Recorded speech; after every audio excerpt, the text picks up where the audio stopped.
Amid the chaos and confusion and cruelty created by the Trump administration's forced separations of families, First Lady Melania Trump made her second trip to the border, providing another PR push to paper over what remains a bureaucratic catastrophe. On Tuesday night, a Republican-appointed federal judge in California gave the White House 30 days to reunify migrant families separated at the border.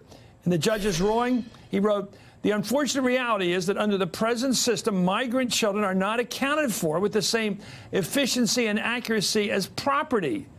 Certainly that cannot justify or satisfy the requirements of due process. Placing the burden on the parents to find and request unification with their children under the circumstances presented here is backwards." The judge also issued a nationwide injunction against further family separations.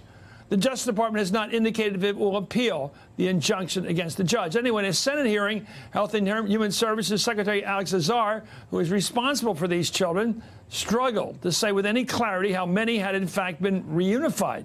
Let's watch the secretary. I want to know about the children in your department's custody. How many of them have been reunified?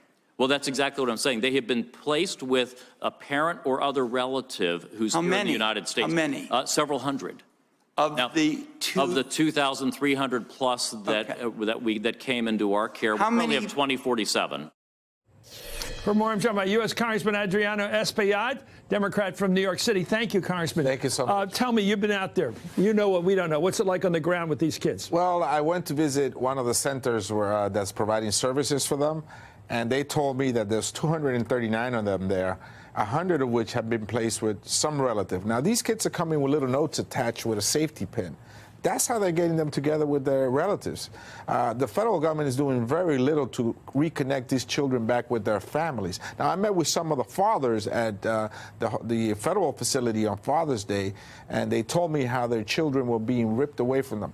In fact, many of them were just broke down because they told us how at the border, when they were questioned, the first thing that came to question was whether or not they were the real dads. So we're alleging that they were trafficking young children.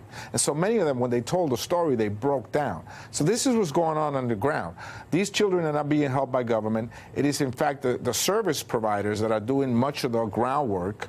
They came from Arizona, from California. There's 700 plus of them in New York State.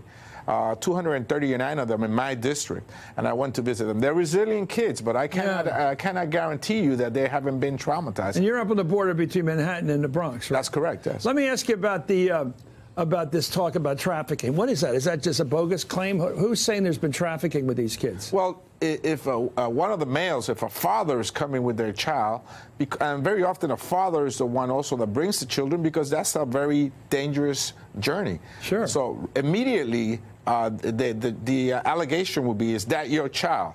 And what they told us was that the children were holding on to their legs. Well, they know it. So why are they challenging that? Why do they think that's correct? I think that's just the modus operandi down there at the border. Well, hundreds of demonstrators stormed a Senate office building here in Washington early today to protest the Trump administration's forced family separations. More than 500 people were arrested today. Some of them are, as they chanted, "Abolish ICE."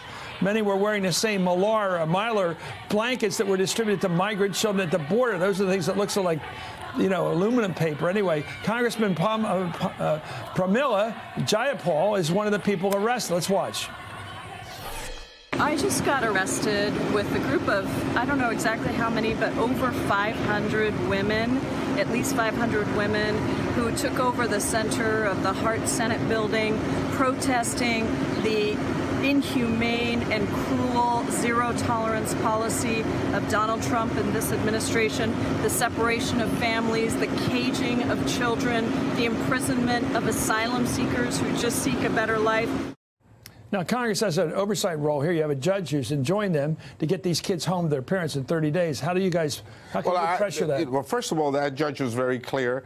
30 days and 2 weeks if the child is under 5 years old.